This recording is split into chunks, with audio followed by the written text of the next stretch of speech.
So my friends and I are making a game, but oh god, I'm actually not that good at modelling or animating, to be honest, so let's fix that. Hi, I'm Ellabox, Little Gnome's artist and a computer animation student. My friends and I have made a game before, but it was a 2D pixel game, vastly different from the 3D game that we've planned. As the artist, it's down to me to make sure our game looks good. Decent, or just bearable, to be honest. And okay, technically this isn't my first model since I've made like 3 for my coursework, but this is the first time I didn't have a lecturer like holding my hand through it, so I'm counting it as the first, okay? Leave the hate below, okay? I'm sorry. So I decided to make a little test model and walk you through the process, which is a very rough process. Again, leave any feedback, please. Before I settled on a cutesy style, I made this image.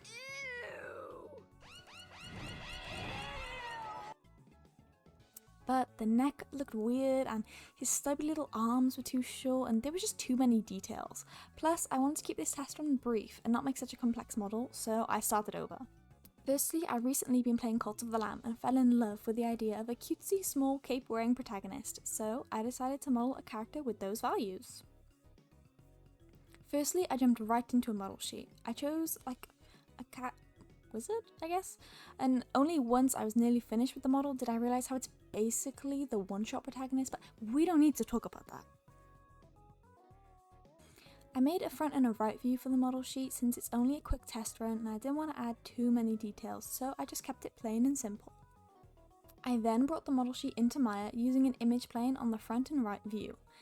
Then I just got straight into it. I started with a cube and began to model a head.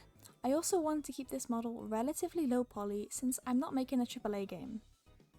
Having to edit this video and watch myself model makes me feel so but if you have any tips or feedback, I'd love to hear them in the comments down below. If it's about Blender being better than Maya, I know, okay, I know. This is the program my university uses, and since I'm still a mega noob at modelling, I just decided to stick with what I know. I'll learn Blender. Like, eventually, probably.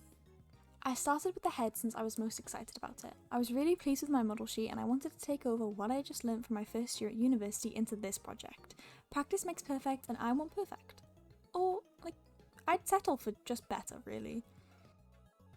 3D art feels like the future, so it's something I'm trying to improve on. Although, if we're being honest, in a perfect world, everything would be 2D and I would never ever have to worry about, like, vertexes or faces or UVs or stupid poly counts. A part of this model that I really struggled on was the eyes. Making the cuts into the head and deleting the faces went fine. But when it came down to making a suitable sphere for the eyes, everything I made just looked janky. But in the end, I fixed it. I modelled the rest of the guy and honestly just sat there with OBS open and I forgot to record, but never mind. I was assigning textures to each of the different parts of the body in order to carry over the model into Substance Painter. I also did the UVs. Well, I guess I didn't do the UVs since I just used the automatic tool, but it's the thought that counts, okay? I actually had some trouble importing the model into Substance Painter since I forgot to UV wrap the eyes, and like, I must have been having like a bad day since I didn't realise that until my 3rd import. But I got it eventually, and since I wanted to keep it simple, I just stuck with colouring and not texturing. I guess I could have done this in Maya, but I wanted to say that I use Substance Painter for clout. After I finished painting, I then exported it using the AI standard surface settings, if you were curious.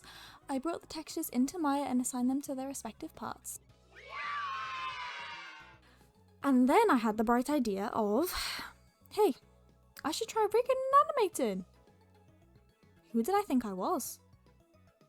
I used Maya's auto rig and although it's messy, it gets his little feet moving, so it's fine. I also, not to brag, rigged the tail myself.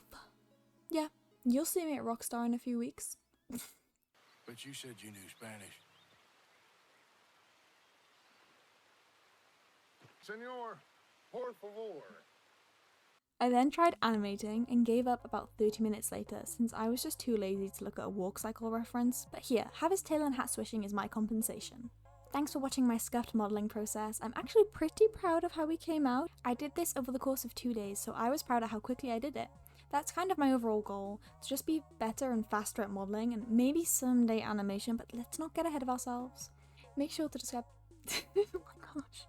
Make sure to subscribe to me and Little Gnome Games to see even cooler stuff. Bye!